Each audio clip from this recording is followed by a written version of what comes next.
We allow ourselves to attach to pain way more than we ever allow ourselves to attach to joy. Clock it. You can't expect you from others. It's just you're literally only hurting yourself. Yeah. We can surf. We don't have to drown. And sometimes the need to figure it all out and have everything perfect can make us feel like we're drowning. I think that we should go more for things that give us joy but excite us about life. Okay, so this is episode 1 of what I'm calling Living Proof. I don't know if I told you that. No, yeah. Living Proof, because I think what I'm feeling called to do is share stories of resilience and inspiration and hope for people who are just trying to navigate life the way that we are. So, who better to start this off, yes, than Ciera Shar. You know her from insert reels. No, you're not. You will know her in a number of ways, but for right now, she's just my best friend. So we're in Hawaii. And my first question to you is... Oh, no. I know, well, should we start in the dumps or at the top? Work our way to the top or go from the top bottom? Let's ease me into it. Okay. Warm me up. Okay. I think that you are really eloquent and can articulate thoughts really well. So I think at 31, what's something that you wish your maybe 12-year-old self knew, and then 20-something, early 20-something year old self knew? That's a good question. What would you tell them if you could go back? If I could go back, I don't know that it would be any different than when I was young versus when I'm 20. I would tell my younger self that you are enough just as you are. Your environment doesn't dictate your identity. You don't need to fit in. I don't think, when I was younger, I didn't feel the need to fit in, but I think naturally as young people, we have the sense of belonging. We want to belong. For sure. But I don't think that you need to morph into someone else in order to do that. I think I would tell my 20-year-old self that you should have gone to therapy.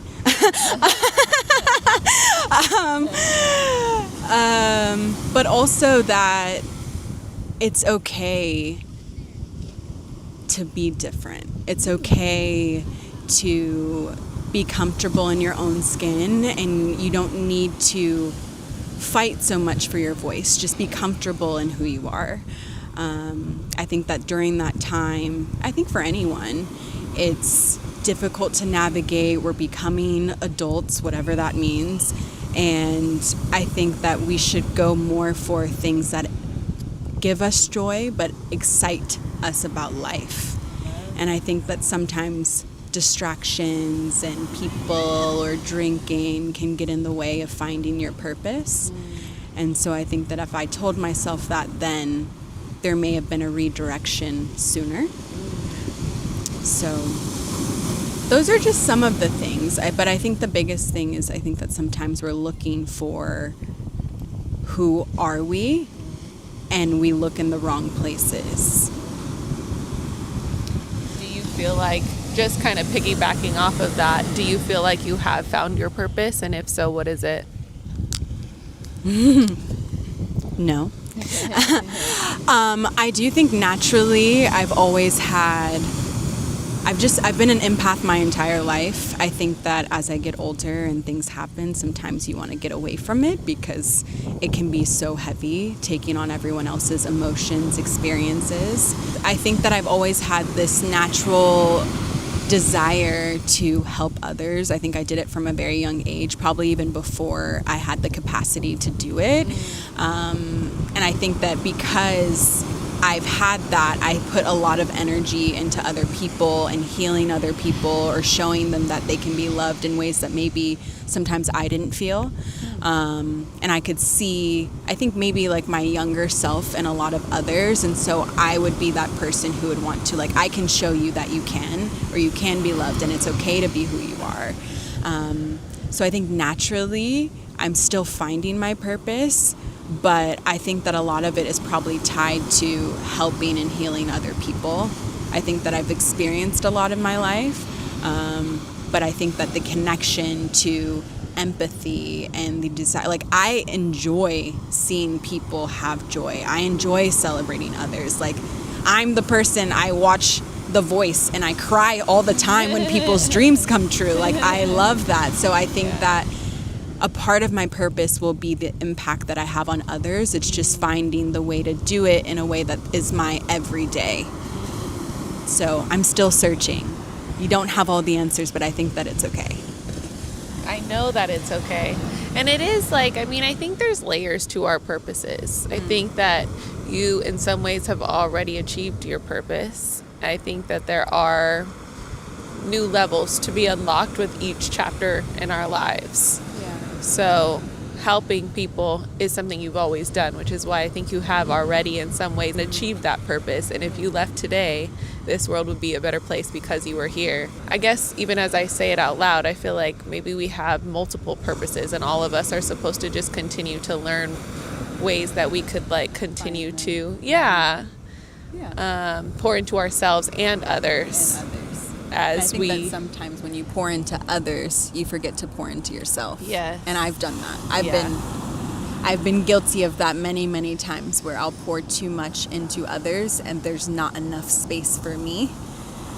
And then, I don't know, then I just continue to pour into others. Right. And so I think that's probably also why I'm in this space of trying to navigate what is my purpose, what direction do I want to go in, what actually fulfills Ciera. So. And I think though, her and I both kind of put a lot of like stress on ourselves to have it all figured out. And I think it's okay to just kind of be, I don't know. I always tell her to like ride the wave. And as I'm looking at these big old waves, it's like really, we're kind of just riding the waves. And you can be sure that it's going to crash, but that it's also going to calm. And that another wave's gonna come, and that like there's a rhythm to life. Even though things get a little bit difficult sometimes, and I think you, like anyone, can talk about the waves of grief, but also like if we do it correctly, we can surf. We don't have to drown.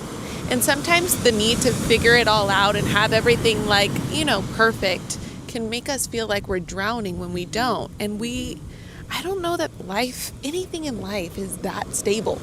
I think it's all more like the ocean. The waves can be big, they can be small. The tide can come in strong, it can be low. Like I think you're right. I think you're really right about that. Because you can't always, like, every day is different. The ocean is different every day. And different seasons. Like even, I think I was telling you earlier, in the winter, the waves here can be 30, 40 feet. And that's insane, right? But then right now, it looks like big waves to her. She's calling these small. They're baby waves. She keeps calling them big ones. But yeah, I think you're right. I think that life, we should really ride the wave. And sometimes, too many times, we want to control the height, the speed, when it comes. I overwhelm myself wanting to have the answers. And I think that if we were to flow more like the ocean, actually one of my really good friends, Brooke, said that to me. Really?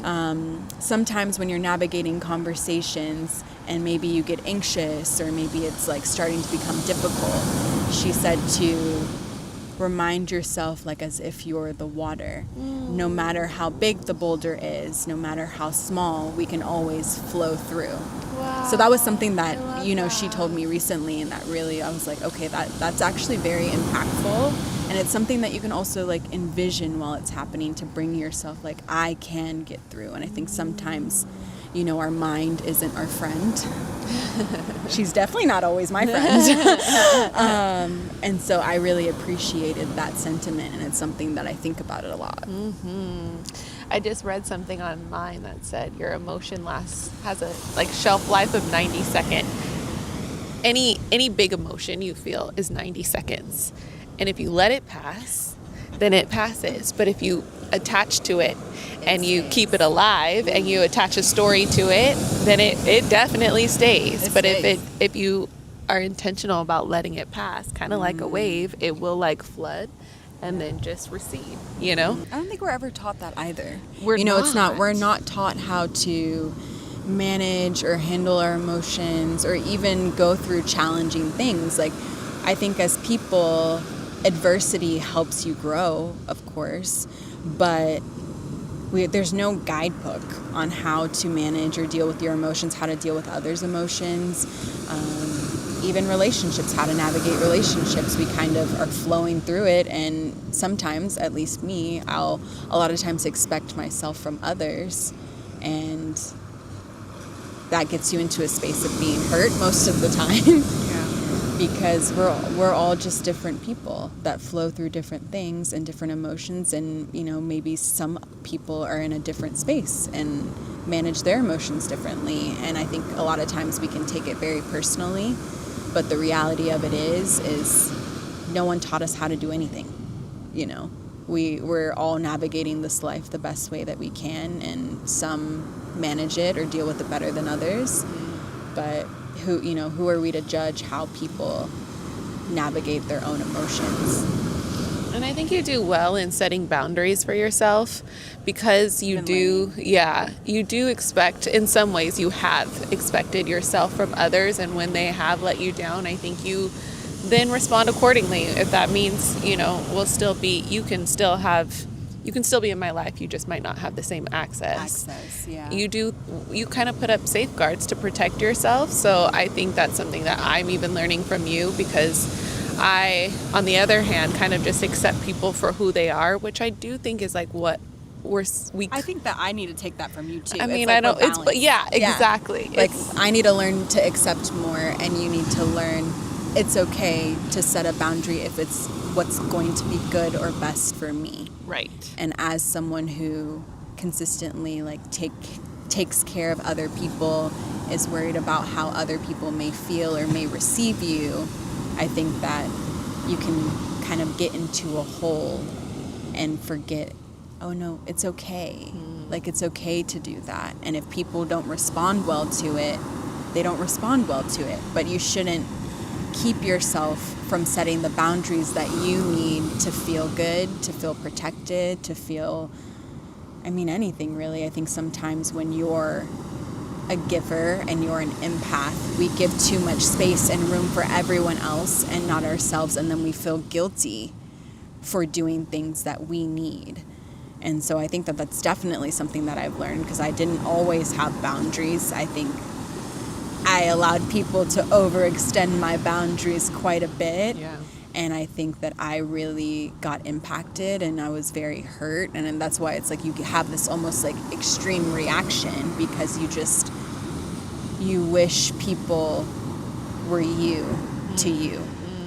And I think as I've grown up, I've learned, you can't expect you from others. It's just you're literally only hurting yourself. Yeah. And it's a hard thing to grasp or to conceptualize that you're only hurting yourself by doing that. Yeah. But I think that that's where I've really learned, okay, boundaries are important. Yeah. And if it doesn't make me feel good, if it makes me feel weighed down, if it doesn't feel healthy for me, if it feels like it's giving me too much anxiety, if I feel like there's not reciprocation, it's okay to set that boundary.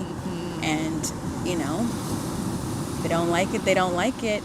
And it is what it is, because they're comfortable operating and being how they are. So you have to remember it's okay to operate how you need to for you, whether people like it or not. And I think that's even saying that, it's logically makes sense, but I still struggle with that, because I do care about how people either receive me or see me in the world. And so that's something that I'm definitely still like learning and kind of unwiring. Like, I don't have to care about everyone's perception of me. I know myself, or I'm learning myself, and if it's something that is good for me, it's okay. And if people receive it differently, it's okay.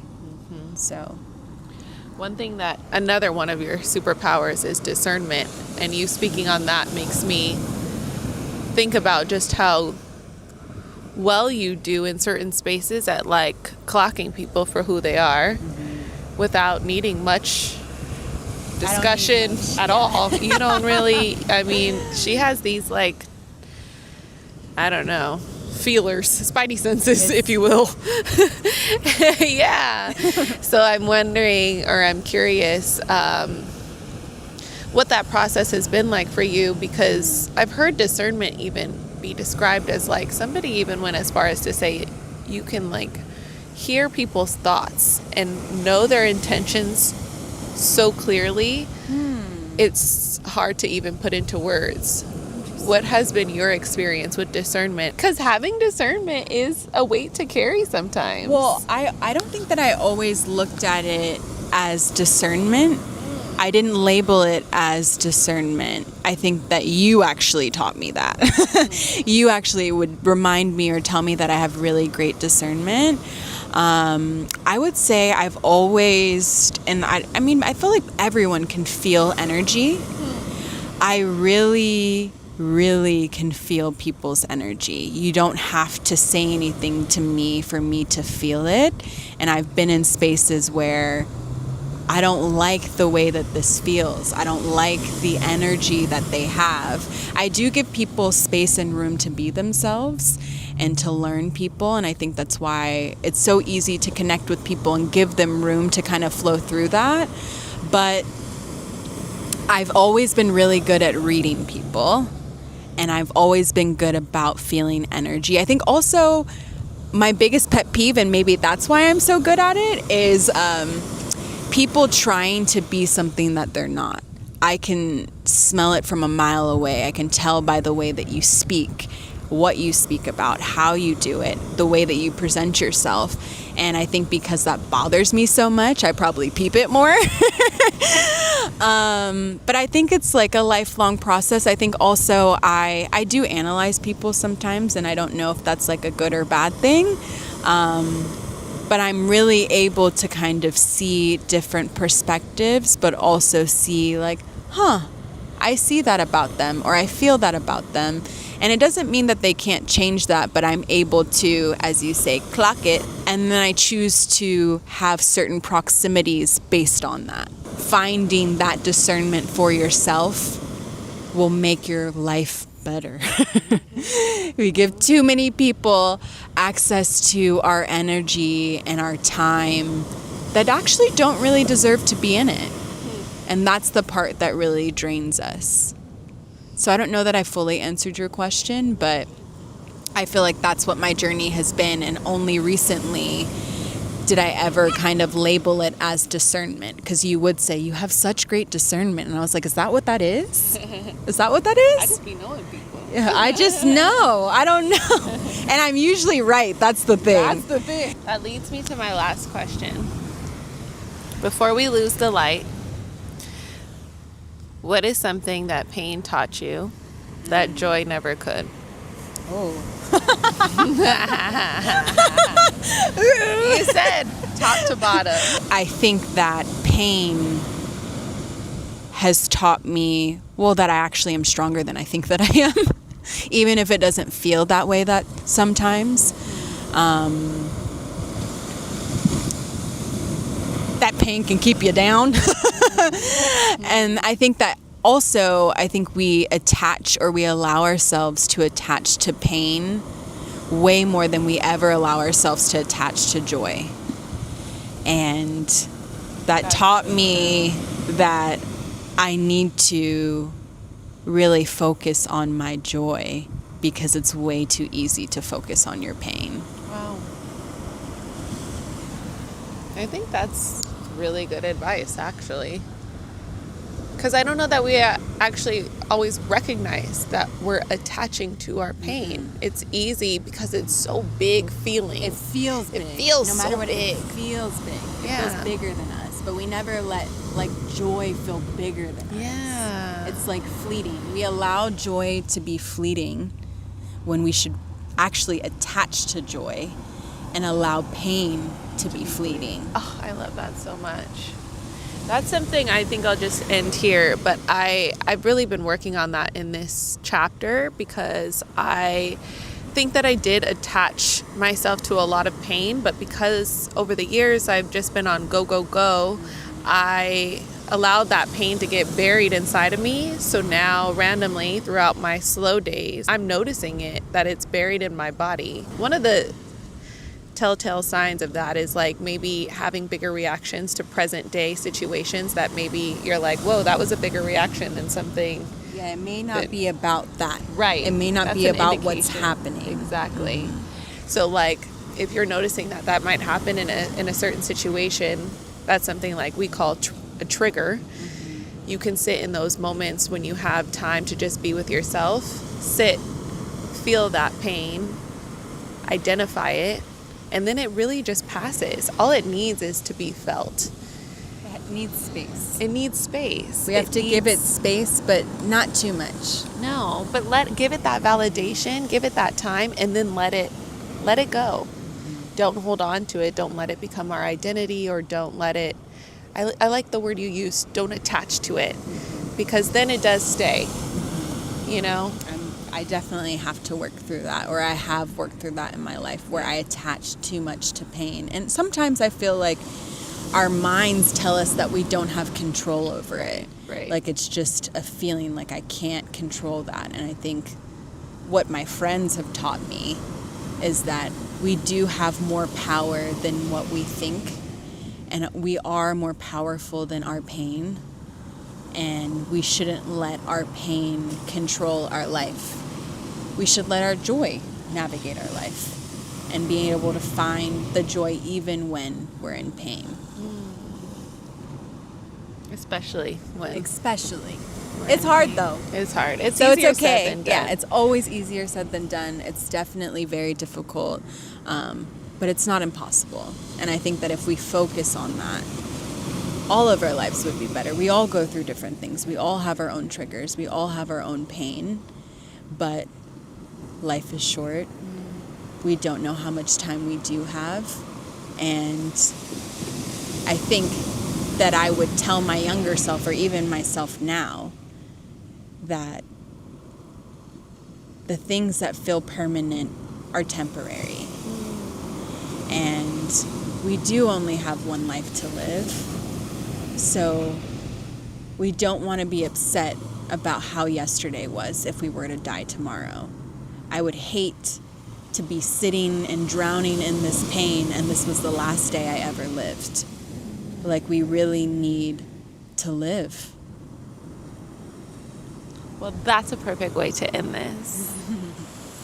Live, learn, have grace for yourself as you navigate all of these, because none of us have ever been here before. We're just learning as we go. We're learning as we go. And it's not going to look perfect. It's going to be messy.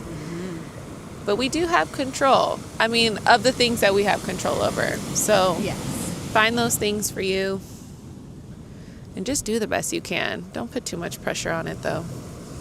Be proud of yourself for where you are now. Yeah. I think sometimes we want to leap so much into the future, or we stay stuck. And really, flow with the ocean, like you say. We're flowing. It will get better. We're flowing with the ocean. Yay, we're going to go to dinner now. Thanks for watching. Thanks for listening. Yay.